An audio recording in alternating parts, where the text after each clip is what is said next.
Hi guys, Olive here. Here today with the next installment in my ongoing series of videos all about the 90s PBS Kids TV show, Wishbone. In case you are unfamiliar with Wishbone, it was a half-hour television show that always told two interconnected stories in each episode. The first storyline was always a literary adaptation of some sort of a work within the literary canon, so it could be a book, a short story, a play, a myth, a folk tale, anything along those lines. And then the other storyline was a modern, aka 1990s storyline following a family living in Texas with their pet Jack Russell Terrier Wishbone, and that modern storyline always connected thematically to the literary adaptation. In this series of videos I do here on my channel, I look at one episode of Wishbone per video, and I compare that episode to the source material that they took on in that particular episode. I start asking questions, like what did the writers change from the source material? What did they leave the same? Why did they make those choices? Did they do that source material justice? Would they have made the kids who watch this show want to go on to read that source material after seeing this episode? Did they pull any kind of a moral message from that source material to communicate to the young audience of Wishbone? And then, most importantly, was it an entertaining episode to watch? In today's video, we will be looking at a mid-season 1 episode of Wishbone that takes on Robert Louis Stevenson's classic allegorical gothic novella, The Strange Case of Dr. Jekyll and Mr. Hyde. It's an episode titled Mixed Breeds. Not in love with that episode title, if I'm being completely honest, but let's get spooky. Let's take a look. What's the story, Wishbone? What's the story, Wishbone? What's this you're dreaming of? At the start of this episode, the next-door neighbor of Wishbone's family, her name is Wanda, she's in a very good mood. So good, in fact, that she doesn't even yell at Wishbone for digging up her yard like she always does. Instead, she chooses to just see him do it and prance away. It's so out of character for her that Wishbone says it reminds him of a story, The Strange Case of Dr. Jekyll and Mr. Hyde. That moves us in to the book adaptation. Two men, Richard Enfield and the lawyer John Utterson, being played by Wishbone, are walking together when Enfield, seeing a dark doorway he seems to recognize, tells Utterson, aka Wishbone, about an incident he witnessed a few weeks prior. He saw a sinister-looking man named Edward Hyde trample a girl selling flowers in the street and then escape through that exact doorway. This news alarms Utterson, since his good friend Dr. Jekyll recently drew up a will, leaving all of his worldly possessions to this evil man, Mr. Hyde. Very perplexing. But there is one mystery in this episode that gets solved immediately. It happens in the real-life storyline. The question being, why is Wanda so happy? Well, it turns out that the night before, she went to a talent show at the local pizza parlor completely alone, instead of with the English teacher Bob Pruitt, who is the man that she's been seeing. While she was at the pizza parlor, a singer named Lou Dublin serenaded her, making Wanda feel very special. She wants to go back tonight for his encore performance and invites Wishbone's entire family. She and Bob had plans together that night, but they canceled their date plans since they say they both can't make it, but for some reason, Bob seems really annoyed. Back in the story adaptation, Wishbone as Utterson confronts Dr. Jekyll about this evil Mr. Hyde being the beneficiary of his will. Jekyll will not reveal what's going on, but he insists the will is necessary and says that he can get rid of Mr. Hyde whenever he chooses. Utterson is still utterly confused and feels that something is really off about this situation. Something else that just isn't right happens back in the real-life storyline. Mr. Pruitt stumbles into class late the next morning, looking disheveled and disorganized. He's also in a rotten mood, deciding that there will be a surprise exam the next day. None of this is like Mr. Pruitt at all. The changing nature of Mr. Pruitt leads Wishbone to reveal Dr. Jekyll's secret in the book adaptation. In order to support Dr. Jekyll's theory that people have both good and evil sides, he brews up a chemical concoction that separates his own two halves. When he drinks it, he becomes the purely evil Mr. Hyde. Mr. Hyde slinks into the local pub, but when the barkeeper refuses to serve him because of some of the nasty behavior he got into the last time he was in, Hyde flips out. He trashes the place, he injures someone, and then he runs off. The barkeeper tells Utterson, who has been tracking Mr. Hyde this whole time, that this isn't the first time the scoundrel has done this, but Mr. Jekyll always turns up the next morning to pay for the damages. The kids back in Texas quickly take a moment to study for that upcoming surprise exam that they apparently have before their pizza and music outing, and they are still hitting those books when none other than Lou Dublin, who it turns out is an Elvis impersonator, takes the stage. And once again, he starts showering Wanda with attention before, unexpectedly, his wig flies off, revealing him to be Bob Pruitt, the English teacher. Wanda is really upset at first, but Bob explains himself, the two of them take some time to talk, and it seems like they patch things up. Things are not quite as tidy back in the story adaptation. Mr. Hyde murders someone, and before Jekyll can lose control of Hyde again, he poisons himself to prevent Hyde from being able to take over his body.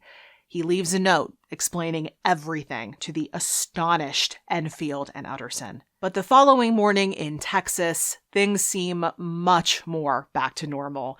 Instead of giving that surprise test, Mr. Pruitt orders pizza for the entire English class, and Wanda once again gets angry at Wishbone for digging up her yard.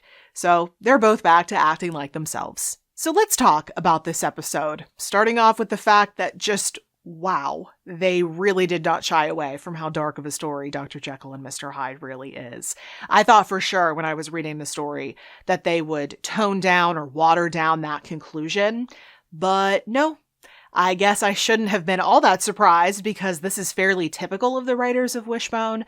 They're adapting literary works that were intended for adults, so there are bound to be more mature themes, and the writers in general, it seems like they weren't afraid to be honest, which I think can be both good and bad. I do think it's important to trust kids with some more grown-up things. But then on the other hand, there's the fact that I, as an adult, am still traumatized by them decapitating a head of cabbage in the Tale of Two Cities episode. I do feel that showing kids certain realities about life and including an explanation along with that can be a good thing. It can help kids really understand the way the world works.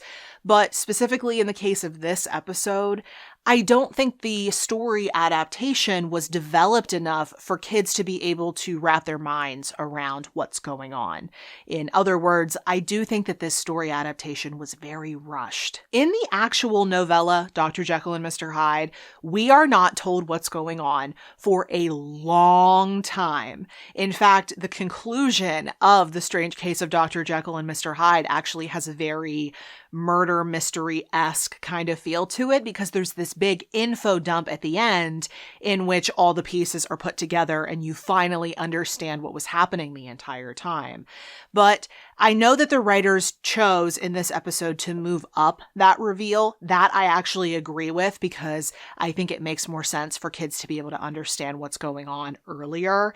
But there's so much that they cut out that's really important to understanding the complexities of this story, especially when it's allegorical. The fact that Dr. Jekyll's motives for creating this potion and stepping into that evil side of himself, it wasn't just curiosity. He also wanted to go out and have a good time. We're not told exactly what he would do as Mr. Hyde, but you can probably guess. I think it was really important to mention that Dr. Jekyll had been going back and forth between these personas for a long time, and it was only gradually that he was losing control of the Mr. Hyde side of himself. It wasn't all at once, which I do think plays into the fact that this story is an allegory. As you start doing these bad deeds, it doesn't automatically make you a bad person per se, but you're going to gradually make that shift and you won't even totally understand what's happening. It's just a slow progression. There's also the fact that Mr. Hyde was using Dr. Jekyll as a disguise after the murder. He was hiding in plain sight and disguising himself as his alter ego, which shows you how in control Mr. Hyde was at that point. And then finally, another thing I think they should have at least mentioned is the fact that Dr. Jekyll had lost access to a chemical component of that potion that would help him transform between the two sides. And so he poisoned himself because he could really see that there was no other way out. In my personal opinion, I think there are a lot of excess moments in the real life storyline within this episode of Wishbone that could have been scrapped in favor of more scenes from the story adaptation. I think if they would have included more from Dr. Jekyll and Mr. Hyde, it would have made it more understandable to kids. It would have made a moral message come across clearer, and it would have made everything feel just a lot more balanced.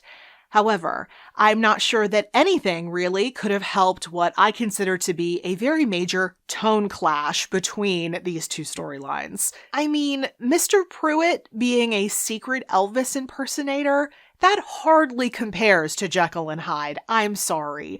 I know that part of the moral message of the actual novella is the idea that all of us have good and evil sides to us, and it's up to us to determine which side is dominant. But how is Mr. Pruitt's performance persona his evil side? Unless you're taking a very early 1950s Elvis is the devil's music kind of approach, I don't see how it makes sense. The real life storyline in this episode is also just drastically more lighthearted than the very, very dark Jekyll and Hyde adaptation.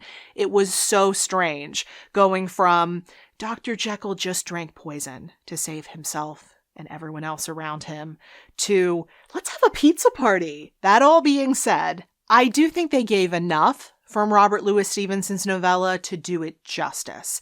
And when I'm talking about do it justice in the case of Wishbone, I mean that they gave enough from the source material to give viewers an idea of what that work is all about, and that the episode could inspire people to go and read the work that inspired the episode. I do think in this case that kids or adults or whoever is watching this episode, whenever they are ready to handle the mature themes of the novella, I do think this episode would make people intrigued to pick it up, which I do think is a point of Wishbone, but I don't think that the real life storyline and the story adaptation matched up. I think that was a really poor choice, and I think it muddled the moral message, which is a problem. However, I did find this episode very entertaining, and I have to give most of the credit to the actors. I've said it once, I will say it again. The acting in this show is far better than you would expect it to be. But those were my thoughts on this episode of Wishbone. If you have any of your own thoughts or any more general comments or questions, I'd love to hear from you in the comment section below. If you want to see more of these What's the Story Wishbone videos, I do have a playlist that I'll put in the description box below and up in the cards. That playlist has all the ones I've done in the past and will contain all the ones I do in the future. I do have plans to go through each and every one of the Wishbone videos. So if you just want to see more, or if you want to check to see if your favorite episode of Wishbone is in there, be sure to go check that out. And at the bottom of that exact same description box, you'll find links to everywhere you can find me around the internet, including Goodreads and Instagram, the two places I'm the most active, in case you would like to keep up with what I am reading and writing about right now. Thank you so much for watching. I hope you're having a wonderful day, and I'll see you in the next video. Bye.